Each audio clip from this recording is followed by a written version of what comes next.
నమస్తే జీవన రేఖ కార్యక్రమానికి స్వాగతం. తెలుగు రాష్ట్రాల్లో ఎంతో మంది రోగులకు ఆయుర్వేదంలో అత్యుత్తమ చికిత్సను అందిస్తుంది కపిల్ ఆయుర్వేద చికిత్సాలయం. ఆయుర్వేద హాస్పిటల్లో కపిల్ ఆయుర్వేద మాత్రమే 50కు పైగా పడకలతో గత 5 సంవత్సరాలుగా ఇన్ పేషెంట్స్ కు అంకిత భావంతో సేవ చేస్తూ సుమారు 7,000కు పైగా అన్ని రకాల వ్యాధులకు సాంప్రదాయ కేరళ పంచకర్మ చికిత్స అందిస్తూ అందరి మన్ననలు పొందుతుంది. సాంప్రదాయ ఆయుర్వేదిక పద్ధతుల్లో అనుభవజ్ఞులైన డాక్టర్ల పర్యవేక్షణలో రోగి వ్యాధులను తెలుసుకుని వాటిని శాశ్వతంగా నివారించేందుకు కృషి చేస్తుంది కపిల్ ఆయుర్వేద చికిత్సాలయం. అయితే వ్యాధులను బట్టి కాకుండా పేషెంట్ శరీరత్వాన్ని బట్టి ట్రీట్మెంట్ ఇవ్వడంలో ప్రత్యేక స్థానంలో ఉంది. ఇవాల్టి మన కార్యక్రమంలో కీళ్ళ నొప్పులు, neck pain, back pain, cervical spondylosis, lumbar spondylosis సమస్యలతో బాధపడుతున్న రోగులకు సలహాలు, సూచనలు ఇచ్చేందుకు కపిల్ ఆయుర్వేద చికిత్సాలయం నుంచి పంచకర్మ స్పెషలిస్ట్ డాక్టర్ టిఎన్ స్వామి ఎండి గారు మనతో పాటు మన స్టూడియోలో ఉన్నారు. సో వారితో మాట్లాడదాం. దీనికి సంబంధించి అన్ని డీటెయిల్స్ కూడా తెలుసుకుందాం. అలాగే దీనికి సంబంధించి మీకు ఎటువంటి డౌట్స్ ఉన్నా స్క్రీన్ మీద కనిపిస్తున్న నెంబర్స్కి కాల్ చేసి మీ డాక్టర్ గారితో మాట్లాడి మీ ప్రాబ్లమ్స్ని క్లియర్ చేసుకోవచ్చు. Hello sir, welcome to our studio. So doctor గారు, ముందుగా ఆర్థరైటిస్ అంటే ఏంటి, వీటి లక్షణాలు ఎలా ఉంటాయి, ఎలా గుర్తించాలి? ఇది చాలామంది ప్రపంచంలో చాలామంది సఫర్ అవుతున్నారు ఆర్థరైటిస్ ప్రాబ్లంతో. అంటే ఇది జాయింట్ పెయిన్స్ యూజువల్గా ఏంటంటే డీజనరేషన్ ఆఫ్ ద జాయింట్స్, అంటే అరుగుదల, ఏజ్తో పాటుగా అరిగే వచ్చే స్టిఫ్నెస్ కానీ జాయింట్ పెయిన్స్ కానీ ఇదన్నీ కూడా మనకు వేర్ అండ్ టైర్ లాగా మనకు ఒక 40-50 ఇయర్స్ తర్వాత ముఖ్యంగా వెయిట్ బేరింగ్ మూవబుల్ జాయింట్స్లలో అరుగుదల అనేది ఉంటుంది. ఈ అరుగుదల అయినప్పుడు ఏంటంటే అక్కడ డీజనరేషన్, ఇన్ఫ్లమేషన్ రావడం మూలంగా ఈ నొప్పి మొదలవుతుంది. నొప్పి అంటే ఒక్కొక్కసారి ఏంటంటే మనకు నడిచేటప్పుడు కానీ, స్టెప్స్ ఎక్కేటప్పుడు కానీ, కూర్చొని లేచేటప్పుడు కానీ ఆ జాయింట్స్లలో ఇటు నొప్పి మొదలవుతుంది, స్వెల్లింగ్ కూడా వస్తుంది. సో దాని మూలంగా ఏంటంటే ఫస్ట్ మామూలుగా ఏదో మా ఎక్స్టర్నల్ అప్లికేషన్ ఏదో రాసుకుంటారు, టాబ్లెట్ వేసుకుంటారు, తగ్గిపోయింది అనుకుంటారు. కానీ ఈ ఆర్థరైటిస్లలో కూడా చాలా రకాలుగా ఉన్నవి. సో అంటే దాదాపు 100కు పైన ఆర్థరైటిస్ ప్రాబ్లమ్స్ ఉన్నవి. కాకపోతే మనకు రొటీన్గా వచ్చేటివి మాత్రం ఒక 4-5 ఆర్థరైటిసే వస్తాయి. సో దానిలో ఏంటంటే పేషెంట్ మా దగ్గరికి వచ్చినప్పుడు మేము దాన్ని ఎగ్జామిన్ చేసేసి దాని హిస్టరీ అంతా తీసుకొని, ఎందుకంటే స్వెల్లింగ్ ఉన్నదనగానే మనం మామూలుగా లోకల్ ఎగ్జామ్ చేయాలి, ఎట్లా ఉంది ఆ స్వెల్లింగ్, ఏమైనా ఎయిర్ లాగా ఉందా, ఏమైనా ఫ్లూయిడ్ ఫామ్ అయిందా, ఏదైనా ఇంజురీస్ వల్ల ఏమన్నా వచ్చిందా, ఇవన్నీ హిస్టరీ తీసుకున్నప్పుడు మాకు తెలిసిపోతూ ఉంటుంది. సో ఇంజురీస్ వచ్చిన దానిలో అయితే ఒక రకమైన ట్రీట్మెంట్, మామూలుగా ఏజ్ ప్రకారంగా వచ్చినదైతే ఒక రకమైన ట్రీట్మెంట్, చిన్న చిన్న టెస్ట్లతోని మనం దేని ద్వారా వచ్చిందన్నది కూడా మనం తెలుసుకోవచ్చు. సో అలా మా దగ్గరికి పేషెంట్లు వచ్చినప్పుడు ఏంటంటే వాళ్ళకు మేము సరైన గైడెన్స్ ఇచ్చేసి ఆయుర్వేదిక్ పద్ధతిలో, దీని ఆయుర్వేదిక్లో ఏంటంటే సంధిగత వాతం అంటారు. సంధిగత వాతం అంటే జాయింట్స్లలో వచ్చే ఒక వాత విశేషణ అయిపోయి ఆ జాయింట్స్ని డిస్ట్రాయ్ చేసి మనకు నొప్పి అండ్ స్వెల్లింగ్ కలిగిస్తుంది. దాని మూలంగా ఏమవుతుంది, స్టిఫ్నెస్, పెయిన్, తర్వాత ఫ్లెక్షన్ ఎక్స్టెన్షన్ సరిగా కాకపోవడం, ఇవన్నీ రొటీన్గా మనకు ఈ సిమ్టమ్స్ అన్నీ బయటపడుతూ ఉంటాయి లక్షణాలు. సో అప్పుడు ఏంటంటే మామూలుగా ఇప్పుడు నీ జాయింట్లో పెయిన్ ఉందనుకోండి, వాళ్ళు సరిగా కూర్చోలేరు, నిలబడలేరు, నడవలేరు, తర్వాత స్టెప్స్ ఎక్కినప్పుడు మాకు ఇబ్బంది అవుతుందని మాకు కంప్లైంట్ చేస్తూ ఉంటారు. దానికి ఆయుర్వేదిక్లో మామూలుగా స్నేహస్వేదాలని చిన్న ట్రీట్మెంట్తో ఇనిషియల్ స్టేజ్లో వచ్చేది ఉంటే, చాలామంది ఏంటంటే ఏమవుతుందిలే అని చెప్పేసి ఏదో టాబ్లెట్స్ వేసుకుంటూ ఉంటారు, క్రానిక్ అయిపోతుంది. చాలా సంవత్సరాల తరబడి అయినది మనకు joint almost all first stage, second stage, third stage, fourth stage వరకు పోయేసి కూడా పూర్తి స్టిఫ్నెస్ అయిపోతుంది. సో దాన్ని కొంచెము ట్రీట్మెంట్ విషయంలో కొంచెం లేట్ జరిగినా కానీ ఆయుర్వేదిక్ ట్రీట్మెంట్ ద్వారా మంచి ఇంటర్నల్ కానీ ఎక్స్టర్నల్ కానీ, ఎక్స్టర్నల్ అంటే ఏంటి, మనకు ఆయిల్ అప్లికేషన్, ఫోమెంటేషన్ ఇచ్చేది ఉంటే లోకల్గా జాయింట్లలో మనకు ఏదైతే ఆ గుజ్జు అరుగుదల ఉంటుందో, యూజువల్గా ఎనీ జాయింట్స్ కూడా మామూలుగా మనకు ఏజ్ పెరిగిన కొద్దీ కొంచెం అరుగుదల అని అవుతుంది. ఆ జాయింట్లో ఉన్న ఫ్లూయిడ్ అదంతా తగ్గిపోయి ఫ్రిక్షన్ మూలంగా మనకి సౌండ్లు కూడా వస్తూ ఉంటాయి, పేషెంట్ నడుస్తూ ఉంటే ఒక క్రిపిటేషన్స్ అంటాం అది, తర్వాత నొప్పి వస్తూ ఉంటుంది, ఓ రకంగా స్వెల్లింగ్ అవుతూ ఉంటుంది. కొంతమందికి సిమ్టమ్స్ ఎక్కువ లేకున్నా కానీ మనకు ఆ ఏజ్ మూలంగా కొంత స్వెల్లింగ్ లేకున్నా కానీ మనకు ఆర్థరైటిస్ ప్రాబ్లం వాళ్ళకి ఆల్రెడీ మొదలయ్యి ఉంటుంది. ప్రకృతి అంతలో వాత ప్రకృతి అనేది మాకు ఆయుర్వేదిక్లో చెప్పారు, వాత పిత్త కఫాలు. ఆ ప్రకృతి మూలంగా కొంతమందికి ఇది జెనెటిక్ కూడా కొన్ని వాళ్ళలో వస్తూ ఉంటుంది. సో అటువంటి వాళ్ళు ఏంటంటే కొంచెం తొందరగా ఇనిషియల్ స్టేజ్లో తీసుకున్నట్టయితే ఫర్దర్గా క్రానిక్లో ప్రాబ్లమ్స్ రాకుండా కాంప్లికేషన్స్ రాకుండా మనం ట్రీట్మెంట్ తీసుకున్నట్టయితే నయమైపోతుంది. సో ముఖ్యంగా ఇది వృత్తిరీత్యా రావచ్చు. తర్వాత ఎందుకంటే కొంతమంది బాగా వెయిట్స్ లిఫ్ట్ చేస్తూ ఉంటారు. సో అప్పుడు ఏంటంటే మోకాల మీద బాగా బరువు పడుతుంది, చీలమండల మీద యాంకిల్స్ మీద బాగా బరువు పడుతుంది. సో ఇవి బాగా ఎఫెక్ట్ అయ్యే అవకాశం ఉంటుంది. ఇక కొంతమంది లాంగ్ స్టాండింగ్ వృత్తిరీత్యా కూడా పొద్దు నుండి సాయంత్రం వరకు నిలబడాల్సి వస్తుంది. దాని మూలంగా ఏంటంటే మనకి ఆర్థరైటిస్ నీ జాయింట్లలో మొదలవుతుంది, అలాగే బ్యాక్ పెయిన్ కూడా అట్లాగే వస్తూ ఉంటుంది. సో ఇవి కొంచెం ప్రొఫెషనల్ వైజ్గా కూడా కొంతమంది స్పోర్ట్స్ పర్సన్స్కి ఏదైనా కానీ జాయింట్ని ఎక్కువ యూజ్ చేయడం వల్ల, కాన్స్టెంట్గా యూజ్ చేయడం వల్ల మనకి ఆర్థరైటిస్ ప్రాబ్లం మొదలవుతూ ఉంటుంది. సో యూజువల్గా ఏంటంటే ఆస్టియో ఆర్థరైటిస్ అని అంటాం ఇన్ జనరల్గా. అంటే మనకు రొటీన్గా చాలామంది సఫర్ అయ్యేది ఏజ్ ఒక 40-50 ఇయర్స్ దాటిన తర్వాత మనకు ఇది మొదలవుతూ ఉంటుంది. సో ఈ 40-50 ఇయర్స్ దాటిన తర్వాత వచ్చే జాయింట్ పెయిన్స్ ఏంటంటే ఇన్ జనరల్గా ఆస్టియో ఆర్థరైటిస్ అంటాము. సో ఈ తర్వాత ఇంకా ఎర్లీ ఏజ్లో కూడా ఒక్కొక్కసారి జాయింట్ పెయిన్స్ వస్తూ ఉంటుంది.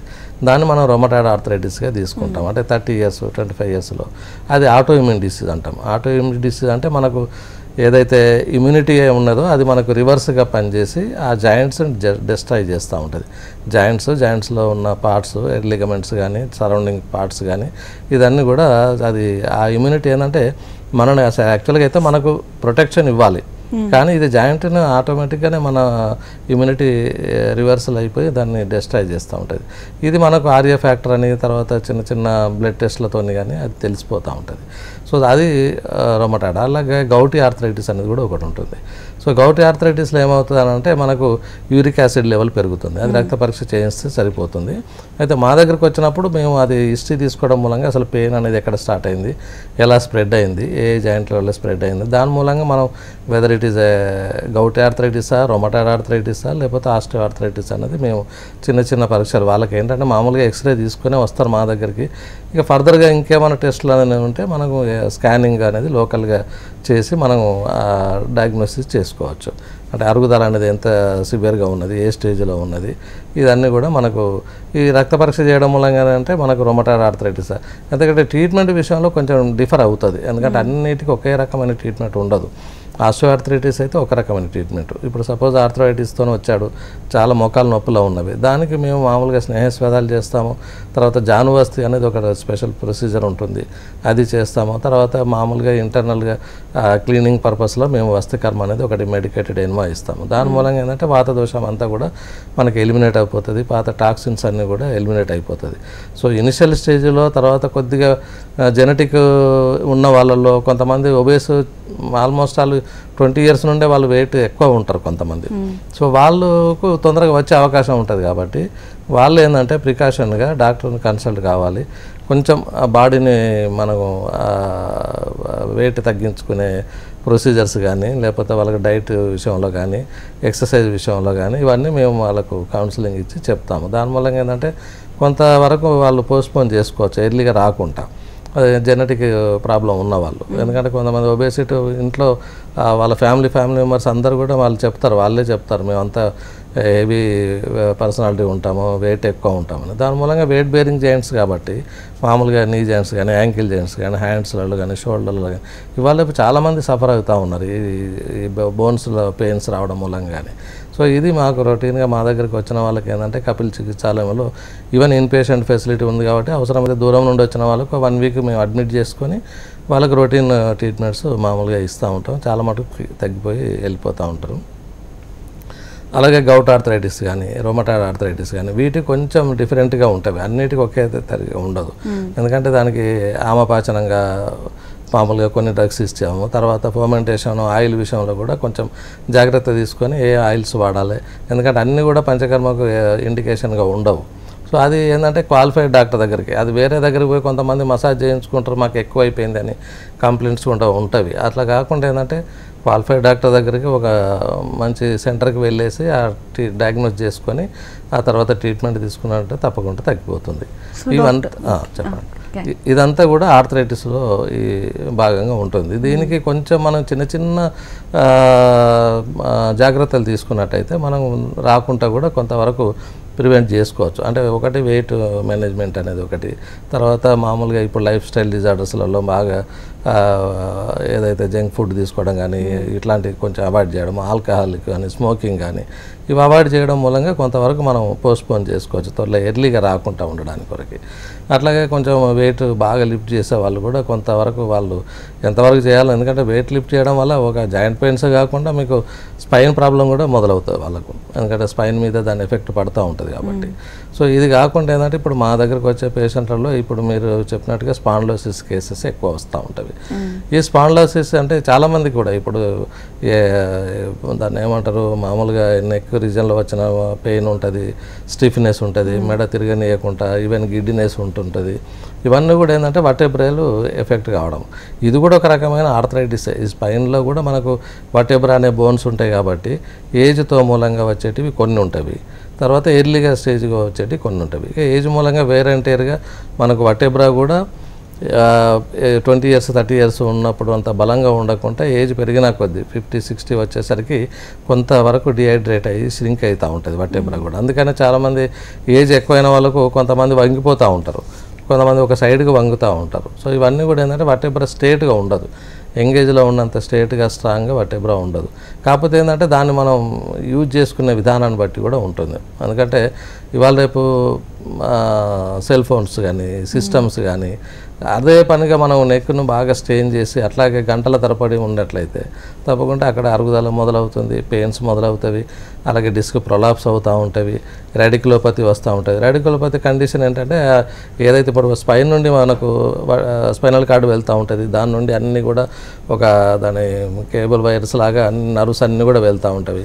ఎప్పుడైతే ఈ ష్రింక్ అయ్యి కానీ డిహైడ్రేట్ అయింది కాబట్టి నేరో అయిపోతుంది, ఆ కెనాల్లో నేరో అయిపోతుంది, ఆ డిస్క్ స్పేస్ కూడా నేరో అవుతుంది. నేరోలో మూలంగా ఏమవుతుందంటే వాటి నర్వ్స్ మీదే మనకు ప్రెషర్ పడుతూ ఉంటుంది, దాని మూలంగా ఏంటంటే నర్వ్ ఇరిటేషన్ అవుతూ ఉంటుంది. అట్లాంటప్పుడు ఇక మనకు కాళ్ళ చేతులు తిమ్మిలు రావడము, తర్వాత ఈవెన్ ఈ షోల్డర్ బ్లేడ్స్ మధ్యలో కూడా షోల్డర్ రీజన్లో కూడా సివియర్గా పెయిన్ రావడం, ఒక్కొక్కసారి వాళ్ళు ఈవెన్ లిఫ్ట్ ఒక రైటింగ్ కూడా కష్టంగా ఉంటుంది, అంత సివియర్గా కంప్రెషన్ అవుతూ ఉంటుంది. నర్వ్ కంప్రెషన్ కావడం మూలంగా ఇవన్నీ సమస్యలు ఉత్పన్నమవుతాయి. దానికి ప్రికాషన్ ఏంటంటే వాళ్ళు ఈ సెల్ ఫోన్లే కానివ్వండి, ఒక్కొక్కరు బండి మీద పోతూ కూడా చాలామంది ఒక సైడ్కు వంగేసి పెట్టుకొని మాట్లాడుతూ పోతూ ఉంటారు, దాన్ని చాలా ఎఫెక్ట్ పడుతూ ఉంటుంది. అప్పుడు తెలియదు, తర్వాత దాని ఎఫెక్ట్ అనేది తెలుస్తూ ఉంటుంది. ఈ చిన్న చిన్న జాగ్రత్తలు తీసుకున్నట్లయితే మనకు కొంత సిస్టమ్ యూజ్ చేసే వాళ్ళు కూడా ఒక 1-2 అవర్స్కి ఒకసారి పొజిషన్ మార్చు, మెయిన్గా పోస్చర్ కూడా ఒక్కోసారి ఇష్టం ఉన్నట్టుగా మనకు బెడ్ మీద పడుకొని కూడా చూస్తూ ఉంటారు. ఈవెన్ పేషెంటే చెప్తారు, సార్ ఎక్కువసేపు సెల్ ఫోన్ చూడడం వల్ల నాకు ఈ ప్రాబ్లం వచ్చింది అని. ఆ సమస్య తెలిసినప్పుడు మనకు దాన్ని అవాయిడ్ చేయడమే ఒకటే దానికి. ఇది ఎన్ని రోజులని మనం మెడిసిన్ వాడతాము, ఎన్ని రోజులని ట్రీట్మెంట్లు తీసుకుంటాము, వీలైనంత మటుకు ప్రికాషన్గా ప్రివెంట్గా ఏంటంటే ఏ వెయిట్తో వస్తున్నది అనేది కొంతవరకు అవాయిడ్ చేసుకొని మనం ట్రీట్మెంట్ తీసుకున్నట్టయితే సమస్య తీరుతుంటుంది. ఈ సర్వైకల్ స్పాండిలోసిస్లో కూడా సిమ్టమ్స్ బాగా సివియర్గా ఏంటంటే డ్రాగింగ్ పెయిన్ ఆఫ్ హ్యాండ్ అనేది, తర్వాత చేతులు తిమ్మిళ్ళు వస్తున్నాయి అనేది, స్టిఫ్నెస్ అనేది, తర్వాత మూమెంట్ కూడా సరిగా ఉండదు. సో ఇవన్నీ సమస్యలతో వాళ్ళు వస్తారు. మామూలుగా ఎక్స్రే తీసుకున్నట్లయితే మనకు సర్వైకల్ స్పాండిలోసిస్ అని వాళ్ళు మామూలుగా నేరో అయిపోయినవి, డిస్క్లని వర్టెబ్రా అంతా నేరో అయిపోయింది, దాని మీద ప్రెషర్ పడుతున్నది. ఇంకా కూడా పోతే ఇంకా మైన్యూట్గా తెలియాలంటే మనకు సిటీ స్కాన్ కానీ ఎంఆర్ఐ కానీ, దాని మూలంగా దాదాపు వచ్చే ఎంఆర్ఐ రిపోర్ట్స్ అన్నీ కూడా ఈ narrowing of the disc plus అని, డిస్క్ ప్రొలాప్స్ అని, ఇవన్నీ ఇదే సమస్యలతో. ముఖ్యంగా మనకు సర్వైకల్ అంటే C7 C8 ఆ ఏరియాలో అవుతుంది. లంబార్ స్పాండిలోసిస్ అంటే మనకు L4 L5లో ఎక్కువ ఈ డిస్క్ ప్రొలాప్స్లు ఉంటున్నవి. దీనికి ఏంటంటే బాగా సివియర్గా ఉన్నప్పుడు అంటే అట్మోస్ట్ సర్జికల్గా వెళ్తారు. సో సర్జరీ చేయడం మూలంగా ఏంటంటే పర్మనెంట్ సొల్యూషన్ ఏం కాదు, ఒక్కొక్కసారి సర్జరీ తర్వాత కూడా మళ్ళీ సమస్య ఉత్పన్నం కావచ్చు వాళ్ళు సరిగా అయిన జాగ్రత్తలు తీసుకోకపోతే. సో దీనికి ఆయుర్వేదిక్లో ఏంటంటే మాకు మంజాస్తమం అని, తర్వాత గ్రీవస్తమం అని మెడలు నొప్పిలో ఉన్నప్పుడు అంతా లంబార్ స్పాండిలోసిస్కి ఏంటంటే కటిశూల కటిగ్రహ అని చెప్తూ ఉంటాము. సో ఇది ఏంటంటే ప్రికాషన్గా వాళ్ళు చేసే పనులు కానీ, ఆ ఒత్తిళ్ళు కానీ, ట్రావెలింగ్లో కానీ చాలామంది బైక్ రైడింగ్ 100 kilometers రోజు పోయి రావడం, వీటన్ని మూలంగా ఏంటంటే జంపింగ్ వాటిలలో ఈ స్పైన్లో ఉన్న వర్టెబ్రా కూడా కొంచెం మనకు ష్రింక్ అవుతూ ఉంటుంది, నేరో అవుతూ ఉంటుంది, దాని మూలంగా నర్వ్స్ మీద ఒత్తిడి పడడం, నొప్పి రావడం మొదలవుతుంది. 90% మాకు వచ్చే పేషెంట్స్ కూడా దాదాపు ఇవే కంప్లైంట్స్తో వస్తూ ఉంటారు. సో దీనికి ఏంటంటే మేము రాగానే మనం డయాగ్నోస్ చేసుకొని ఆ ఇన్వెస్టిగేషన్స్ అన్ని చూసి వాళ్ళకు ఆయుర్వేదిక్లో ద బెస్ట్ ట్రీట్మెంట్ ఏముంటుంది, ఎట్లా వాళ్ళు ఈవెన్ ఇంటర్నల్గా కానీ ఎక్స్టర్నల్ అప్లికేషన్స్ కానీ. సో ఎక్స్టర్నల్గా తీసుకోవాల్సి వచ్చినప్పుడు ఏంటంటే మేము ఈ సర్వైకల్ స్పాండోసిస్ కానీ లంబార్ స్పాండోసిస్ కానీ గ్రీవవస్థి కానీ కటివస్థి అని ఒక ప్రొసీజర్ ఉంటుంది. ఆ ప్రొసీజర్ ద్వారా ఏంటంటే మనకు ఏవైతే డిహైడ్రేట్ అయినాయో, ఏవైతే ష్రింక్ అయినాయో ఆ వర్టెబ్రా కొంత మనకు యాక్టివేట్ అవుతుంది, అక్కడ అది కొంచెం స్ట్రెంథెన్ అవుతుంది. ఆ లోకల్గా ఉన్న మజిల్స్ కానివ్వండి, లిగమెంట్స్ కానివ్వండి, ఇవన్నీ కూడా కొంచెం స్ట్రెంథెన్ అవుతుంది, సర్క్యులేషన్ పెరుగుతుంది కాబట్టి ఆటోమేటిక్గా రిలాక్సేషన్ అనేది వస్తుంది. సో పేషెంట్ ఈజీ మూమెంట్స్ వస్తూ ఉంటాయి, పెయిన్ కూడా సబ్సైడ్ అవుతుంది. సో ఇది ఒక ప్రొసీజర్. అది అలాగే లంబార్ రేంజ్లో వచ్చినప్పుడు కటివస్థి అని ఒక ప్రొసీజర్ చేస్తాం. ఆ ప్రొసీజర్ వల్ల ఏంటంటే ఆ లోకల్గా ఏదైతే L4 L5లో ఏదైతే డిస్క్ ప్రొలాప్స్ అయిందో అది కాస్త కొంచెం ష్రింకన్ అయిపోతుంది, అది లోపలికి వెళ్ళిపోతుంది. దాని మూలంగా ఏంటంటే మనకు నరువు మీద ప్రెషర్ అనేది తగ్గుతుంది. సో అది పోగా ఏంటంటే దానికి ఇది చేసిన తర్వాత మేము మామూలుగా మెడికేటెడ్ బౌల్స్, మెడికేటెడ్ లీవ్స్తో కానీ మెడికేటెడ్ పౌడర్స్తో కానీ తర్వాత ఆయిల్ అప్లికేషన్ చేసుకుంటూ మేము ఫర్మెంటేషన్ ఇస్తాం, దాన్ని స్వేదకర్మ అంటాం. సో దానికి కాకుండా కూడా ఇంకా చాలా ప్రొసీజర్స్ ఉన్నాయి. పేషెంట్ వచ్చినప్పుడు వాళ్ళ సివియారిటీని బట్టి ట్రీట్మెంట్ అనేది చేంజ్ చేసుకుంటూ ఉంటాం. ఇది ఎక్స్టర్నల్ వరకు, అంటే మనకు పంచకర్మలలో మనకు వమనం, విరేచనం, వస్తి, నస్యం ఎట్లయితే చెప్పారో ఇది వాతదోషంతో ప్రధానంగా వచ్చింటుంది కాబట్టి దీనికి వస్తికర్మ అనేది ద బెస్ట్ ట్రీట్మెంట్. సో దీనిలో కూడా రకరకాల మాత్రావస్థ అని, కషాయవస్థ అని, స్నేహవస్థ అని రకరకాలు ఉంటాయి. అది ఎన్ని రోజులు చేయించుకోవాలి, ఎవరికి చేయించుకోవాలి, ఎంతవరకు చేయించుకోవాలి అనేది మేము వచ్చినప్పుడు పేషెంట్ను వాళ్ళ కౌన్సిలింగ్ చేసేసి వీలైతే ఇన్ పేషెంట్గా ఫెసిలిటీ అడ్మిట్ చేసుకుంటాము. లేదు అని అనుకుంటే ఈవెన్ ఓపీ బేస్లో కూడా వాళ్ళని రెగ్యులర్గా 7 days కానీ 14 days కానీ ఈ మనకు 21 days కానీ ఇలాంటివి మేము వాళ్ళకు షెడ్యూల్ ఇచ్చేస్తాము. సో దాని ప్రకారంగా వాళ్ళు 7 daysకి ఏ ట్రీట్మెంట్ చేసుకోవాలి, తర్వాత ఏం ట్రీట్మెంట్ చేసుకోవాలా, తర్వాత మొత్తం బాడీ ఒక రకంగా ఏంటంటే మొత్తం క్లీనింగ్, అంత టాక్సిన్స్ అన్నీ బయటకు వెళ్ళిపోతాయి. తర్వాత జాయింట్స్ అన్నీ కూడా మనకు ఫ్లెక్సిబుల్ అవుతుంది, లోకల్ సర్క్యులేషన్ స్ట్రెంథన్ అయిపోతుంది. ఈ రకంగా చేసుకోవడం మూలంగా ఏమవుతుందంటే ఫర్దర్గా ఇంకేదన్నా కొంత డిసీజెస్ ఉన్నా కానీ, టాక్సిన్స్ ఉన్నా కానీ ఈ పంచకర్మల వల్ల ఏంటంటే అవి కూడా మనకు సైడ్ బై సైడ్ అవి కూడా ఎలిమినేట్ అయిపోయి మొత్తం మా బాడీ ఒక దాన్ని ఏమంటారు స్ట్రెంథన్ అయిపోతుంది, ఇమ్యూనిటీ కూడా పెరుగుతుంది. సో ఇవన్నీ మేము వాళ్ళకు కౌన్సిలింగ్ ఇచ్చేస్తాము. ఈ ఒక రకంగా డిసీజ్ వచ్చినప్పుడే రావాల్సిన పని ఏం లేదు, యాక్చువల్గా అయితే మేము అదే ఎడ్యుకేట్ చేస్తూ ఉన్నాము మన ఛానల్స్ ద్వారా కానీ దీన్ని మా ప్రోగ్రామ్స్ ద్వారా. కానీ లేని వాళ్ళు కూడా మనకు వారానికి ఒకసారి అలా వచ్చి కూడా మనకు రీజువినేషన్ థెరపీ లాగా వాళ్ళు టోటల్ బాడీ అంతా కూడా క్లెన్సింగ్ చేసుకొని మనకు వెహికల్ కదా సర్వీసింగ్ చేయించుకున్నట్టుగా రెగ్యులర్గా వాళ్ళు కనుక చేయించుకున్నట్టయితే ఈ తొందరగా వచ్చేటివన్నీ కూడా మనం కొంతవరకు పోస్ట్పోన్ చేసుకోవచ్చు. ఎందుకంటే ఏజ్ను మనం ఏం ఆపలేము, ఏజ్ మూలంగా వచ్చేటివి కొంతవరకు కొన్ని జబ్బులు ఉంటవి, కాకపోతే సివియర్గా ఉండవు. ఎందుకంటే ఒక్కొక్కసారి వర్సన్ అయిపోతుంది పెయిన్, అసలు వాళ్ళు ఏ పనులు చేసుకోకుండా ఏజ్డ్ వాళ్ళు 60 years 70 years వచ్చిన వాళ్ళు ఎటు నడవలేని పరిస్థితులలో, కూర్చొని పరిస్థితులలో ఉంటారు.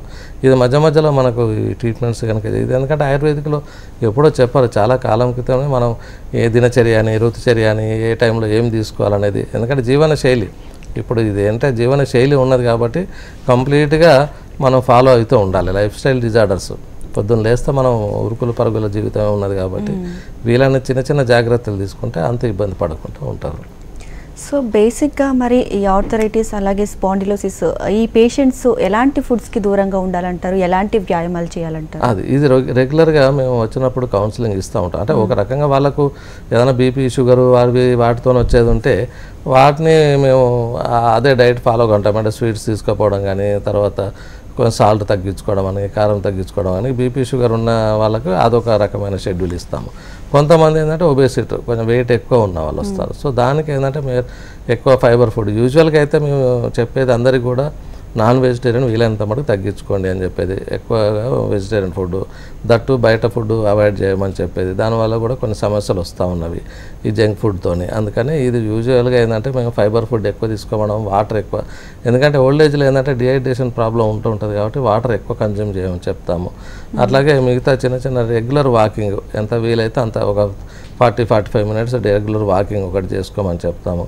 సో ఈ యోగా కానీ, మెడిటేషన్ కానీ, ఈ స్ట్రెస్ మూలంగా ఇంకేమైనా సమస్యలు వచ్చేది ఉంటే వాటిని కూడా మనం కంట్రోల్ చేసుకోమని చెప్తూ ఉంటాం మేము. అది ఆ పేషెంట్ వచ్చినప్పుడు వాళ్ళ తత్వాన్ని బట్టి డైట్ షెడ్యూల్ ఇవ్వడం కానీ, ఆ డైట్ ఫాలో కావాలని చెప్తుంటాం. ఎందుకంటే కాలర్ కూడా ఉన్నారు, కాలర్తో మాట్లాడదాం. షబానా ఏలూరు నుంచి. నమస్తే అండి. నమస్తే అండి. సో మీ ప్రాబ్లం ఏంటో డాక్టర్ గారితో చెప్పండి. చెప్పండి అమ్మా. ఏం కాదండి, నాకు జాయింట్ పెయిన్స్, కిన్నెళ్ళు, షుగర్ ఒకటి ఉంది నాకు. ఓకే, ఎంత ఏజ్ అమ్మా? వయసు ఎంత? 39 అండి. అప్పుడు షుగర్ వచ్చేసిందా? మందులు వాడుతున్నారా? మందులు అంటే కంట్రోల్లోనే ఉన్నాను. ఎక్కడ మోకాళ్ళలో నొప్పులు ఉన్నాయా? ఎక్కువ నడుము నొప్పి ఉందా? అది టక్ టక్ సౌండ్ కూడా వస్తుందండి అప్పుడప్పుడు. ఓకే, జాయింట్లు. బరువు ఎక్కువ ఉన్నారా మీరు? మామూలు బరువే ఉంటారా? మామూలు. వెయిట్ కూడా తగ్గిపోయానండి ఈ మధ్యలో. ఓకే, థైరాయిడ్ ప్రాబ్లం ఏమైనా ఉందా? లేదండి, ఏం లేదు. సో వీళ్ళకి మామూలుగా ఇది ఎర్లీ ఏజ్లోనే మన జెనెటిక్ ప్రాబ్లం ఏమైనా ఉంటుంది. ఎర్లీ ఏజ్లోనే వీళ్ళకి ఆర్థరైటిస్ ప్రాబ్లం మొదలైంది. అట్లాగే డయాబెటీస్ ఉన్నది కాబట్టి ఇంకొంచెం జాగ్రత్తగా ఉండాలి. ఎందుకంటే డయాబెటీస్ ఆల్మోస్ట్ ఆల్ బాడీలో ఉన్న అన్ని ఆర్గాన్స్ను కూడా ఎఫెక్ట్ చేస్తూ ఉంటుంది. అది కంట్రోల్లో ఉంచుకుంటూ డైట్ విషయంలో కానీ, తర్వాత డాక్టర్ కూడా ఒకసారి చూపించుకున్నట్టయితే ఏలూరులో అన్నారు కాబట్టి దూరం ఉంటుంది ఇక్కడికైతే. కాకపోతే మాకు ఇక్కడికి వచ్చినా కానీ మాకు ఇన్పేషెంట్ ఫెసిలిటీ ఉంది కాబట్టి ట్రీట్మెంట్ చేయగలుగుతాము. ముఖ్యంగా ఈ మామూలుగా ఎర్లీ స్టేజ్లో ఉన్నట్టయితే మాకు సింపుల్ ట్రీట్మెంట్స్ అని స్నేహస్వేదాలు, జానువాస్తి ఇలాంటివి చేసినట్లయితే దాదాపు ఈ ఆర్థరైటిస్ ప్రాబ్లం తక్కువ అవుతుంది. చాలా మటుకు ఏంటంటే కాల్షియం డెఫిషియన్సీ కూడా ఈ ఆర్థరైటిస్లో ఉంటుంటుంది. ఈ కాల్షియం కానీ మిగతా ఎలక్ట్రోలైట్స్ కానీ ఇవన్నీ కూడా జాగ్రత్తగా చూసుకుంటూ ఉండాలి. కాల్షియం సబ్స్టిట్యూట్గా మేము దాదాపు వాళ్ళకు డైట్ విషయంలో కానీ మెడిసిన్స్ విషయంలో కూడా చార్ట్ ఇస్తూ ఉంటాము. ఇవి కొంచెం జనరల్ ఎక్సర్సైజ్ కూడా ఉండాలి, మూమెంట్స్ కూడా ఉండాలి వాళ్ళకు ఈ ఆర్థరైటిస్ లోపల. సో దాదాపు అవి ట్రీట్మెంట్ తీసుకున్నట్టయితే తగ్గిపోతుంది వాళ్ళకి. సో మరి వీటికి కపిల్ చికిత్సాలయంలో ఎలాంటి ట్రీట్మెంట్ అందుబాటులో ఉంది? ఇది మేము దాదాపు ఇది ఒక రకంగా కపిల్ గ్రూప్ వాళ్ళది ఏంటంటే మొదటి నుండి కూడా కొంత స్టాండర్డ్ మెయింటైన్ చేస్తూ ఉన్నాము. తర్వాత మెయిన్గా వచ్చేసి ఏంటంటే ఇన్పేషెంట్ ఫెసిలిటీ ఒకటి ఉంది. తర్వాత టెక్నీషియన్స్ కూడా దాదాపు మేము అందరూ ఈ థెరపిస్టులు ఎవరైతే ఉన్నారో ట్రైన్డ్ వాళ్ళు, దట్టు కేరళ వాళ్ళని మేము చూసుకుంటూ ఉన్నాం. ప్రతి ట్రీట్మెంట్ అప్పుడు కూడా మేము డాక్టర్లుగా పర్యవేక్షణలో మేము వెళ్ళి వాళ్ళకి కలిసి ఎలా చేయాలి, ఎంత ఇది. ఎందుకంటే ఒక్కొక్కసారి మా దానిలో హీట్ థెరపీ కూడా ఉంటుంది. హీట్ చేయడం, ఎంతవరకు హీట్ చేయాలి, ఎంతసేపు చేయాలి, ఆ ట్రీట్మెంట్ విషయంలో మళ్ళీ ఎలాంటి వాళ్ళు జాగ్రత్తలుగా చేయాలి. కొన్ని ఒక్కొక్కసారి ఏంటంటే వాళ్ళు ఒక్కొక్కసారి ప్రెషర్ ఎక్కువ ఇచ్చినా కానీ మనకు ఎక్కువ నొప్పులు ఎక్కువ అయ్యే అవకాశం ఉంటుంది. అందుకని మేము పేషెంట్ ఒక సివియారిటీని బట్టి ఆ టెక్నీషియన్లు కూడా ముందే వెళ్ళి వాళ్ళు చేసేటప్పుడు కూడా అక్కడ ఉండి ఆ ట్రీట్మెంట్ జాగ్రత్తగా చేయమని చెప్తూ ఉంటాము. సో ఇక కపిల్ చికిత్సాలయంలో కాంప్రమైజ్ అనేది ఏం లేదు. ఆయిల్స్ విషయంలో కానీ ఒక రకంగా నో లాస్ నో ప్రాఫిట్ లాగానే ఇది ఓన్లీ సర్వీస్ మోటోతోనే ఇది స్టార్ట్ చేశారు. అలాగే నడుస్తూ ఉంది. చాలా మటుకు మాకు పేషెంట్లు ఇన్ పేషెంట్లు కూడా మాకు అడ్మిట్ అయ్యి మంచి క్యూర్ అయ్యి వెళ్ళాము. కంటిన్యూ చేద్దాం. నెక్స్ట్ కాలర్ కూడా ఉన్నారు, వరదరాజు హైదరాబాద్ నుంచి. నమస్తే అండి. నమస్కారం అండి. చెప్పండి డాక్టర్ గారు. నమస్కారం అండి. నమస్కారం, చెప్పండి. నా ఏజ్ 50 years అండి. నాకు డయాబెటీస్ కూడా ఉంది. ఓకే. నేను మెట్లు దిగుతుంటే మోకాలు నొప్పి వేస్తూ ఉందండి. ఎక్కిన దానికంటే దిగేటప్పుడు బాగా ప్రాబ్లంగా ఉంది. ఓకే, దిగలేకపోతాను. ఓకే. సో ఇది స్వెల్లింగ్ ఉందా జాయింట్లలో? స్వెల్లింగ్ ఏం లేదండి. రెండు జాయింట్స్ అలాగే ఉన్నాయా? ఎక్కువ రైట్ ఎక్కువ ఉంటుందండి, లెఫ్ట్ కొద్దిగా తక్కువ ఉంటుంది. బరువు మామూలుగానే ఉన్నారా? బరువు ఏమైనా ఎక్కువ ఉన్నారా మీరు? బరువు నేను 60 ఉంటానండి. 60. ఓకే. సో ఇది మామూలుగా ఎక్కడ ఉంటారండి? హైదరాబాద్లో ఉంటానండి. హైదరాబాద్లో ఎక్కడ ఉంటారు? కూకట్పల్లి. అది మాకు కూకట్పల్లిలో కూడా బ్రాంచ్ ఉంది. సో మీరు వీలైతే అక్కడ వెళ్ళి కన్సల్ట్ అయ్యి తీసుకున్నట్టయితే ఇంకా కొంచెం తొందరగా అవుతుంది. దీనిలో ఒక్కొక్కసారి ఏంటంటే స్టెప్స్ ఎక్కినప్పుడు ఆయన ఈజీగానే ఎక్కుతున్నారు ఉంటారు, దిగేటప్పుడే కొంచెం ప్రాబ్లం అవుతుంది. అంటే ఏంటంటే దాన్ని అక్కడ పట్టేసినట్టుగా ఉండాలి కదా, దిగేటప్పుడు కొంచెం జాగ్రత్త దిగుతామని చెప్పేసి జాయింట్ మీద ఎక్కువ ప్రెషర్ పడుతూ ఉంటుంది. సో లిగమెంట్స్ కానీ టెండాన్స్ కానీ వాటి మీద ఎక్కువ ఇది అవుతుంటుంది. సో దానికి జానువస్తి ఉన్న తర్వాత ఈ ఆయిల్ అప్లికేషన్ అండ్ పత్రపోటలని ఒక ఫర్మెంటేషన్ ట్రీట్మెంట్ తీసుకున్నట్టయితే తగ్గిపోతుంది. అలాగే కొంచెం డయాబెటీస్ కాబట్టి ఇట్లాంటివి తొందరగా వస్తూ ఉంటుంది డయాబెటీస్ వాళ్ళకి. ఆ డయాబెటీస్ని కూడా కొంచెం కంట్రోల్లో ఉంచుకోవాలి. దానికి కూడా ఆయుర్వేదిక్ ట్రీట్మెంట్స్ కూడా ఉన్నవి. దాన్ని కూడా వాళ్ళు డాక్టర్ని ఒకసారి కన్సల్ట్ అయితే లోకలే అంటున్నారు కాబట్టి మాకు అక్కడ డైలీ ఓపీ బేస్లో ట్రీట్మెంట్ తీసుకుంటే తగ్గిపోతుంది. సో వరదరాజులు గారు విన్నారు కదా, డాక్టర్ గారు చెప్పారు. సో కుకట్పల్లిలో కూడా అందుబాటులో ఉంది. సో మీరు వెళ్ళి కన్సల్ట్ అవి మీ ప్రాబ్లమ్ని అయితే సాల్వ్ చేసుకోగలరు. సో మరి ఇప్పుడు డయాబెటీస్ అని చెప్పారు మన వ్యూయర్స్. సో మరి దాన్ని ఏమైనా ఎఫెక్ట్ అయ్యే ఛాన్సెస్ ఉంటుందా ఫ్యూచర్లో ఉంటుంది. డయాబెటీస్లో ఏమవుతుంది అంటే మామూలుగా మనకి ఇమ్యూనిటీ అనేది తగ్గుతూ ఉంటుంది. సో దాని మూలంగా ఏంటంటే ఒక్కొక్కటి జాయింట్స్లలో కానీ మిగతా ఆర్గాన్స్ ఆల్మోస్ట్ ఆల్ హార్ట్ని కానీ ఐస్ని కానీ కిడ్నీస్ని కానీ అన్ని వాటిని కూడా ఎఫెక్ట్ చేస్తూ ఉంటాయి ఈ డయాబెటీస్. సో వీలైనంత మటుకు అది కంట్రోల్లో ఉంచుకోవాలి. డయాబెటీస్ డైట్ ఒకటి తీసుకుంటూ ఉండాలి. ఈ చిన్న వాటికి ఏంటంటే ఇప్పుడు ఇట్లాంటి జాయింట్ పెయిన్స్ అవి రాకుండా ఉండాలంటే వాళ్ళు రీజ్యూమినేషన్ థెరపీగా కూడా వాళ్ళు వచ్చి మా దగ్గర ట్రీట్మెంట్ తీసుకుంటూ ఉంటారు. కొంతమంది వాళ్ళు రాకుండా ప్రికాషన్ కూడా కొంతమంది అవేర్నెస్ వస్తూ ఉన్నది పబ్లిక్లో. ఎందుకంటే చాలామంది సఫర్ అవుతూ ఉన్నారు ఇప్పుడు. ఎందుకంటే వాళ్ళు ప్రొఫెషనల్ ఇచ్చే కానివ్వండి, లేకపోతే వాళ్ళు ఇంకా ఒబేసిటీ మూలంగా కానీ, వాళ్ళకు లైఫ్ స్టైల్ డిజార్డర్స్లో కానీ, స్ట్రెస్ మూలంగా కానీ, ఇవన్నీ కూడా ఒకదానికొకటి లింక్ అయి ఉన్నవి. ఇప్పుడు ఒక స్పాండిలోసిస్ కానీ, సర్వైకల్, లంబారు, ఆర్థరైటిస్, ఇవన్నీ కూడా మనకు. అందుకనే డాక్టర్ దగ్గరికి వచ్చినప్పుడు ఏంటంటే వాళ్ళు ఏవైతే మేము హిస్టరీ తీసుకున్నప్పుడు వాళ్ళకు సరి అయిన గైడెన్స్తోని ఈ ఫర్దర్గా ఏం ప్రాబ్లం రాకుండా మేము ట్రీట్మెంట్ చేస్తూ ఉంటాం. కపిల్లో ఉన్నది ఏంటంటే స్పెషాలిటీ ఇన్పేషెంట్ చాలా తక్కువ ఉంటాయి మనకు. ఇన్పేషెంట్తోని ఆయుర్వేదిక్ హాస్పిటల్స్ ప్రైవేట్లో చాలా తక్కువ ఉంటాయి. సో మా దగ్గర తక్కువ రేట్లో వాళ్ళకి ఇన్పేషెంట్ ఫెసిలిటీతోనే రెగ్యులర్గా నైట్ డ్యూటీ డాక్టర్స్తో పర్యవేక్షణ లోపల వాళ్ళకు రెగ్యులర్ ట్రీట్మెంట్స్ కేరళ టెక్నీషియన్స్తోనే మేము ట్రీట్మెంట్ చేస్తూ ఉంటాం. కాబట్టి మాకు రిజల్ట్స్ కూడా మంచిగా ఉంటుంది, పేషెంట్స్ కూడా హ్యాపీగా ఉన్నారు. సో మరి ఇప్పుడు ఈ చెప్పిన ఇవి ఎవరైతే ఉన్నారో సో ఎలాంటి ట్రీట్మెంట్ చేసుకోవాలి? సో చెప్పినట్టు ఆయన ఏజ్ కూడా 50 పైనే ఉంది. సో వారికి ఎలాంటి ట్రీట్మెంట్? అంటే జనరల్గా ఏంటంటే ఇప్పుడు వాళ్ళకి ఆర్థరైటిస్ ప్రాబ్లం అన్నారు. అంటే జాయింట్స్లో అంటే నీ జాయింట్స్లోనే నొప్పి ఎక్కువ ఉంది. సో అటువంటిప్పుడు ఏంటంటే ఓన్లీ నీ జాయింట్స్లోనే మాకు ట్రీట్మెంట్ చేయడానికి జాన్వస్త్ అని ఒక స్పెషల్ ట్రీట్మెంట్ ఉంది. దానికి వాళ్ళు పోయినప్పుడు డాక్టర్ ఒక లోకల్ ఎగ్జామినేషన్ కూడా చేయాలి. ఎందుకంటే అది ఏజ్తో పాటుగానే వచ్చిందా, ఇంకేమైనా ఇతరత్ర డిసీజెస్ ఏమైనా ఉన్నాయి. ఎందుకంటే ఈ జాయింట్ పెయిన్స్ అనేది చాలా డిసీజులలో కూడా మనకు జాయింట్లలో పెయిన్ వస్తుంది. సో అవి ఎక్స్క్లూడ్ చేసుకొని మేము ట్రీట్మెంట్ చేయాల్సి ఉంటుంది.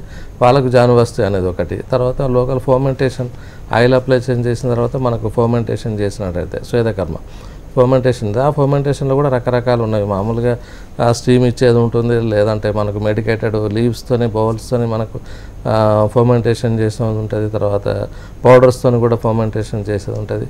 ఇది డాక్టర్ డిసైడ్ చేసుకొని ఆ పేషెంట్ యొక్క తత్వాన్ని బట్టి కాన్స్టిట్యూన్సీని బట్టి వాళ్ళకి ఈ ట్రీట్మెంట్స్ అనేది మేము సజెస్ట్ చేస్తాము. దాదాపు ఒక 1 వీక్ తీసుకుంటే మైల్డ్గా ఉంటే 1 వీక్లో మనకు ఆల్మోస్ట్ అలా క్యూర్ అయిపోతుంది. కాకపోతే ఫర్దర్గా ఇంటర్నల్ మెడిసిన్ కూడా మేము ప్రిస్క్రైబ్ చేస్తాము. ఆ ఇంటర్నల్ మెడిసిన్ ఒక 2-3 మంత్స్ రెగ్యులర్గా తీసుకున్నట్టయితే తగ్గిపోతుంది. ఫైనల్గా డాక్టర్ గారు ఇప్పుడున్న సిచ్యుయేషన్స్లో ఇప్పుడున్న జనరేషన్లో ప్రతి ఒక్కరు కంప్యూటర్ కావచ్చు, డ్రైవింగ్ లేకుంటే బరువు మోయడాలు వీటికే ఎక్కువ పరిమితం అవుతుంది. సో ఇలాంటి వారికి మీరు ఇచ్చే సలహాలు ఏంటి? అదే నేను ఇలాంటి పెయిన్స్ అవును చాలా మటుకు ఏంటంటే కొంచెం ఇప్పుడు ఈవెన్ చిన్న పిల్లల దగ్గర నుండి స్కూల్ గోయింగ్ పిల్లల దగ్గర నుండి కూడా స్కూల్ బ్యాగులు మోయడం మూలంగా కూడా వాళ్ళకి ఆ స్పైన్ ప్రాబ్లం మొదలవుతుంది. వాళ్ళు పొద్దున్న వెళ్ళి సాయంత్రం వచ్చేసరికి ఫుల్ టైర్డ్ సమ్ అయిపోయి వాళ్ళు పడుకోవడము. ఇది కాకపోతే ఏంటంటే బాగా యూసేజ్ ఆఫ్ సెల్ ఫోన్లు ఎక్కువ ఉంటున్నది, కాన్స్టెంట్గా చూసుడు ఉంటున్నది. దాని మూలంగా ఏమవుతుందంటే మనకు నెక్ రీజన్లో స్ట్రెస్ ఎక్కువ పడుతూ ఉంటుంది. అలాగే సిస్టమ్ మీద కూర్చున్న వాళ్ళు ఒక 4-5 అవర్స్ నాన్ స్టాప్ అట్లాగే కూర్చొని ఉంటా ఉంటారు. మార్నింగ్ నుండి ఈవినింగ్ వరకు కూర్చునే వాళ్ళు ఉంటారు. That to effect the spine. So అట్లా కాకుండా ఏంటంటే వాళ్ళు కొంచెం దాన్ని రిలాక్సేషన్ కాక 1 అవర్కి ఒకసారి 2 అవర్స్కి ఒకసారి కొంచెం పొజిషన్ చేంజ్ చేసుకుంటూ కొంతసేపు నిలబడి నడవడం మూలంగా కొంతవరకు మనం ప్రివెంట్ చేసుకోవచ్చు ఇవి రాకుండా ఉండడానికి. అలాగే బరువులు ఎత్తడం అనేది మనకు శక్తికి మించి చేసినట్టయితే తప్పకుండా అది స్పైన్ మీద దీని మీద కూడా ఎఫెక్ట్ పడుతూ ఉంటుంది. అది చేస్తాను. Okay doctor. సో ఈరోజు జాయింట్ పెయిన్స్కి, నెక్ పెయిన్స్ ఇవన్నీ కూడా చాలా చక్కగా చెప్పారు. అలాగే మా వ్యూయర్స్ అడిగిన ప్రశ్నలకు కూడా మంచి సలహాలు ఇచ్చారు. Thank you doctor.